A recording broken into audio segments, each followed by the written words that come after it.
வரகி பக்தர்கள் அனைவருக்கும் வணக்கம். இது நம்ம ஆதி வரகி யூடியூப் சேனல்.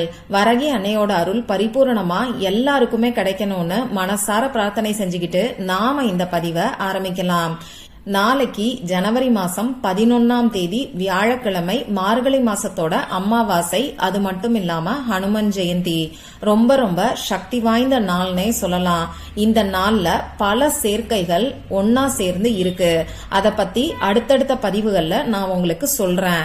இப்படிப்பட்ட சக்தி வாய்ந்த நாள்ல நம்மளால முடிஞ்ச எளிமையான வழிபாடுகளையும் பரிகாரங்களையும் நாம செய்யும் போது நிச்சயமா நம்ம எல்லாருக்குமே கை மேல பலன் கிடைக்கும். அந்த வகையில நம்ம சேனல்லையுமே ஹனுமன் ஜெயந்தி இருக்கக்கூடிய நாள்ல நாம செய்ய வேண்டிய எளிமையான வழிபாடுகளை பத்தி ஏற்கனவே 2 வீடியோ நான் உங்களுக்கு கொடுத்திருக்கேன். அடுத்ததா இந்த மார்கழி மாசத்தோட அமாவாசை இருக்கக்கூடிய நாள்ல தலைக்கு அடியில வச்சு தூங்க வேண்டிய ஒரு பொருளை பத்தியும் நான் உங்களுக்கு சொல்லியிருக்கேன். இந்த 2 வீடியோவோட லிங்கையும் டிஸ்கிரிப்ஷன் பாக்ஸ்ல கொடுக்கறேன். பொதுவா அமாவாசை நாளே இந்த பிரபஞ்சத்துல நேர்மறை ஆற்றல் அதிக அளவுல இருக்கும். பிரபஞ்ச சக்தி அதிகமாவே இருக்கும். இப்படிப்பட்ட பிரபஞ்ச சக்தியை பயன்படுத்தி பணத்தை வசியம் செய்யக்கூடிய ஒரு எளிமையான பரிகாரத்தை தான் இப்ப நான் உங்களுக்கு சொல்ல போறேன். மார்கழி மாசத்துல வரக்கூடிய ஒவ்வொரு நாளுமே நமக்கு விசேஷமானது. அதுலயும் மார்கழி மாசத்துல வரக்கூடிய இந்த அமாவாசை இன்னமுமே சக்தி வாய்ந்தது. அற்புதமான பலன்களை அள்ளி கொடுக்கக்கூடிய நாள்னே சொல்லலாம். அது மட்டும் இல்லாம இந்த அமாவாசை வியாழக்கிழமையோட சேர்ந்து வர்றது இன்னமுமே நமக்கு விசேஷமானது. இந்த வியாழக்கிழமை குரு பகவான் மற்றும் குபேர பகவானோட வழிபாட்டுக்கு உகந்தது. செல்வத்துக்கு அதிபதியான குபேர பகவானோட வழிபாட்டுக்கு உகந்த வியாழக்கிழமைகள்ல இந்த மார்கழி மாசத்தோட அமாவாசை வர்றது இன்னமுமே நமக்கு சிறப்பானது. அந்த வகையில நாளைய நாள்ல பணத்தை வசியம் செய்யறதுக்கு நாம என்ன பரிகாரத்தை செய்யணும்னு இப்ப நாம பார்க்கலாம். இந்த வீடியோல நான் உங்களுக்கு பூஜை அறையில இருந்து செய்ய வேண்டிய ஒரு எளிமையான பரிகாரத்தை பத்தி தான் சொல்ல போறேன். உங்க கையில 5 ரூபாய் நாணயத்தை வச்சுக்கிட்டு இப்ப நான் சொல்ல போற வார்த்தைய சொல்லி இந்த 5 ரூபாய் காசை நான் சொல்ற இடத்துல மறைச்சு வச்சாலே போதும். பணவரவுல அதிரடியான மாற்றங்களை நீங்க உணர ஆரம்பிப்பீங்க. பணம் வர்றதுக்கான வாய்ப்புகளும் உங்களை தேடி வரும். அந்த அளவுக்கு ரொம்ப ரொம்ப சக்தி வாய்ந்த ஒரு பரிகாரத்தை தான் இப்ப நாம பார்க்க போறோம். ஆண்கள் பெண்கள் யாரு வேணாலும் இந்த பரிகாரத்தை செய்யலாம். ஆனா சுத்தமா இருக்கிறவங்க மட்டும்தான் செய்யணும். நாளைக்கு அசைவம் சாப்பிட்டு இருந்தீங்கன்னா இந்த பரிகாரத்தை செய்ய வேண்டாம். பொதுவா அமாவாசை நாள்ல அசைவம் சாப்பிடுறத தவிர்த்துக்கிறது நல்லது. அதனால முடிஞ்ச அளவுக்கு தவிர்த்துக்கோங்க. பெண்களுக்கு மாதவிடாய் சமயமா இருந்தா இந்த பரிகாரத்தை செய்ய வேண்டாம். பிறப்பு தீட்டு இறப்பு தீட்டு இருக்கிறவங்களும் இந்த பரிகாரத்தை செய்ய வேண்டாம். இந்த பரிகாரத்தை நாளைக்கு செய்ய முடியாதவங்க வேற எப்பெல்லாம் செய்யலாம்னு பாத்தீங்கன்னா ஒவ்வொரு வாரமும் வரக்கூடிய வியாழக்கிழமைகள்ல இந்த பரிகாரத்தை நீங்க செய்யலாம். ஆனா நாளைக்கு நமக்கு ரொம்ப ரொம்ப சக்தி வாய்ந்த நாளா இருக்கிறனால நாளைய நாளை தவற விடாம இப்ப நான் சொல்ல போற எளிமையான பரிகாரத்தை நீங்க செய்யுங்க. பணம் சம்பந்தப்பட்ட பிரச்சனைகள் இருக்கிறவங்க எல்லாருமே செய்யலாம். கடன் பிரச்சனை இருந்தாலும் சரி, கொடுத்த பணம் திரும்பி வரணும்னாலும் சரி, வேலையில சம்பள பாக்கி வரணும்னாலோ, சம்பள உயர்வு கிடைக்கணும்னாலோ, தொழில்ல வியாபாரத்துல லாபம் கிடைக்கிறதுக்காக கூட இந்த பரிகாரத்தை நீங்க செய்யலாம். பணம் சம்பந்தப்பட்ட எந்த பிரச்சனை உங்களுக்கு இருந்தாலும் இந்த பரிகாரத்தை நம்பிக்கையோட செய்யுங்க. நாளைக்கு இந்த பரிகாரத்தை குபேர நேரம்னு சொல்லக்கூடிய சாயங்காலம் 5 மணியிலிருந்து 8 மணிக்குள்ள நீங்க செய்யுங்க. ஏன்னா இந்த நேரம் பாத்தீங்கன்னா குபேர வழிபாட்டுக்கு உகந்தது. இந்த நேரத்துல குபேர பகவான நினைச்சு நாம செய்யக்கூடிய வழிபாடுகளுக்கு நல்ல பலன்கள் நமக்கு கிடைக்கும். சரி, இப்ப தேவையான பொருட்கள் என்னன்னு பாத்தீங்கன்னா 5 ரூபாய் நாணயம் மட்டும்தான் நமக்கு தேவைப்படும். வேற எந்த பொருட்களும் நமக்கு தேவைப்படாது. நீங்க வழிபாடுகளை செய்ய ஆரம்பிக்கிறதுக்கு முன்னாடியே இந்த 5 ரூபாய் நாணயத்தை எடுத்து மஞ்சள் கலந்த தண்ணீர்ல கழுவிட்டு ஈரமில்லாம சுத்தமான காட்டன் துணியை வச்சு தொடச்சு எடுத்து வச்சுக்கோங்க. இப்ப நான் சொன்ன குறிப்பிட்ட நேரத்துல உங்க பூஜை அறைய நீங்க ரெடி பண்ணிக்கோங்க. எப்பையும் ஏத்தி வைக்கக்கூடிய விளக்க ஏத்தி வச்சுக்கோங்க. ஒரு சிலர் வீட்ல குபேர பகவானோட திருவுருவ படம் இருக்கும். மகாலட்சுமி தாயார் மற்றும் குபேர பகவானோட திருவுருவ படத்துக்கு வாசனை நிறைந்த மலர்களால அலங்காரம் பண்ணிக்கோங்க. ஒரு சிலருக்கு குபேர விளக்கு ஏத்தி வைக்கக்கூடிய பழக்கம் இருக்கும். இப்படி நீங்க குபேர விளக்கு ஏத்தி வைக்கக்கூடிய பழக்கம் இல்லைனாலும் பரவாயில்ல, ஏதாவது ஒரு அகல் விளக்க ஏத்தி வச்சுக்கோங்க.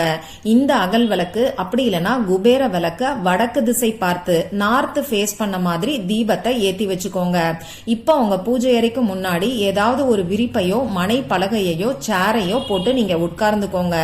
இந்த பரிகாரத்துக்கு நமக்கு 2 5 ரூபாய் நாணயங்கள் தேவைப்படும். 2ங்கிற எண்ணிக்கை நான் முன்னாடி சொல்றதுக்கு மறந்துட்டேன், அதனால கொஞ்சம் நோட் பண்ணிக்கோங்க. இப்போ உங்க பூஜை அறைக்கு முன்னாடி நீங்க உட்கார்ந்ததுக்கு அப்புறமா விநாயகர் கிட்டையும் உங்க குலதெய்வத்துக்கிட்டையும் பிரார்த்தனை செஞ்சுக்கோங்க.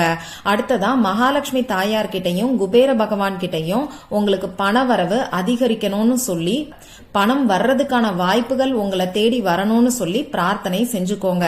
இப்ப நீங்க எடுத்து வச்சிருக்கக்கூடிய 5 ரூபாய் காசை உங்க 2 கையிலையும் தனித்தனியா வச்சுக்கோங்க. ஒவ்வொரு கையிலையும் ஒவ்வொரு காசை நீங்க வச்சுக்கோங்க. இப்போ நீங்க படத்துல காமிச்சிருக்கிற மாதிரி குபேர முத்திரைய உங்க கையில வச்சுக்கிட்டு அந்த குபேர முத்திரைக்கு நடுவுல இந்த 5 ரூபாய் காசை வச்சுக்கோங்க. குபேர முத்திரை எப்படி செய்யணும்னு நிறைய பேருக்கு தெரியும். தெரியாதவங்களுக்காக சொல்லி காமிக்கிறேன்.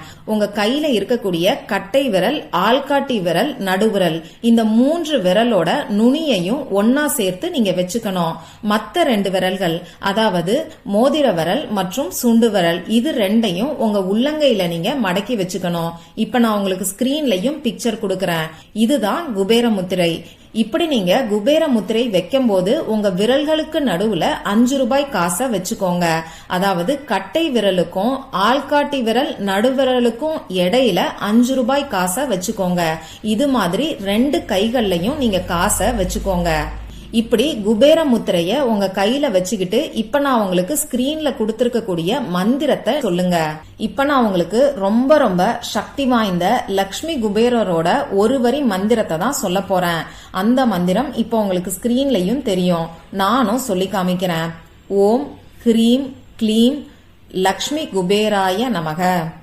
ஓம் ஹ்ரீம் க்ளீம் லக்ஷ்மி குபேராய நமக. ஓம் ஹ்ரீம் க்ளீம் லக்ஷ்மி குபேராய நமக. இதுதான் அந்த மந்திரம். ரொம்ப ரொம்ப சக்தி வாய்ந்த மந்திரம். லக்ஷ்மி குபேரரை நினைச்சு இந்த மந்திரத்தை வியாழக்கிழமைகள்ல நாம சொல்லும் போது நிச்சயமா நமக்கு பணம் வசியமாகும். இப்படி உங்க கைகள்ல குபேர முத்திரைய வச்சுக்கிட்டு இப்ப நான் கொடுத்திருக்கக்கூடிய மந்திரத்தை உங்களால எத்தனை முறை சொல்ல முடியுமோ அத்தனை முறை சொல்லுங்க.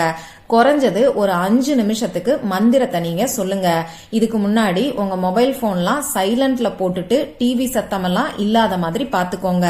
அமைதியான மனநிலையில உங்க கையில குபேர முத்திரைய வச்சுக்கிட்டு லக்ஷ்மி குபேரருக்கான இந்த மந்திரத்தை நீங்க சொல்லுங்க. இந்த மந்திரம் சொல்லி முடிச்சதுக்கு அப்புறமா திரும்பியும் ஒரு தடவை மகாலட்சுமி தாயார் கிட்டையும் குபேரர் கிட்டையும் பிரார்த்தனை செஞ்சுக்கோங்க. அடுத்ததா உங்க கையில நீங்க வச்சிருக்கக்கூடிய அந்த 5 ரூபாய் நாணயங்களை எந்த இடத்துல வைக்கணும்னு இப்ப நான் உங்களுக்கு சொல்றேன். கல்லுப்பு நம்ம எல்லார் வீட்லயும் இருக்கும். இந்த கல்லுப்பு பாத்தீங்கன்னா மகாலட்சுமி தாயாரோட அம்சம் பொருந்தியது. இந்த கல்லுப்ப நாம உப்பு ஜாடியிலயோ அப்படி இல்லைன்னா பிளாஸ்டிக் டப்பாலையோ கொட்டி வச்சிருப்போம். முடிஞ்ச அளவுக்கு பிளாஸ்டிக் டப்பாவை தவிர்த்துக்கிட்டு பீங்கான் ஜாடியில கல்லுப்பு கொட்டி வைக்கிறது நல்லது. இப்போ நீங்க கல்லுப்பு வச்சிருக்கக்கூடிய ஜாடி அப்படி இல்லைன்னா டப்பாவுக்கு அடியில இந்த 5 ரூபாய் நாணயங்களை வச்சிருங்க.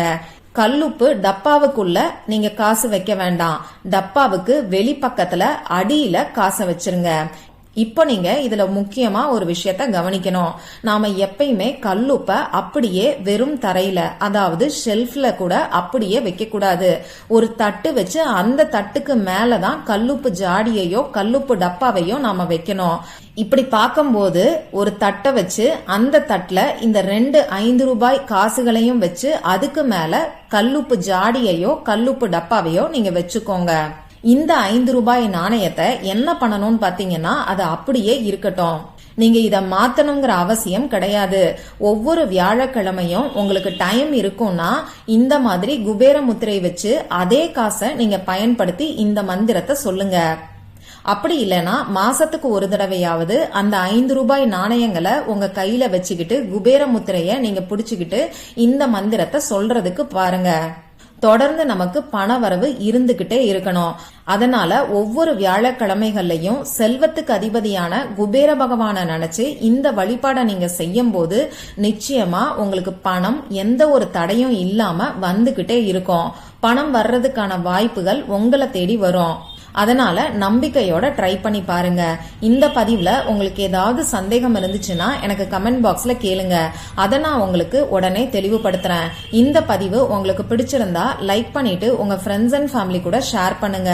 இந்த மாதிரி அந்தந்த நாளுக்கும் நேரத்துக்கும் திதிக்கும் உரிய வழிபாடுகளையும் பரிகாரங்களையும் நீங்க மிஸ் பண்ணாம தெரிஞ்சுக்கிறதுக்கு நம்ம சேனலை மறக்காம சப்ஸ்கிரைப் பண்ணிட்டு பக்கத்துல இருக்கக்கூடிய பெல் ஐகானையும் பிரஸ் பண்ணிக்கோங்க. மற்றும் ஒரு பயனுள்ள பதிவுல நாம சந்திக்கலாம். நன்றி.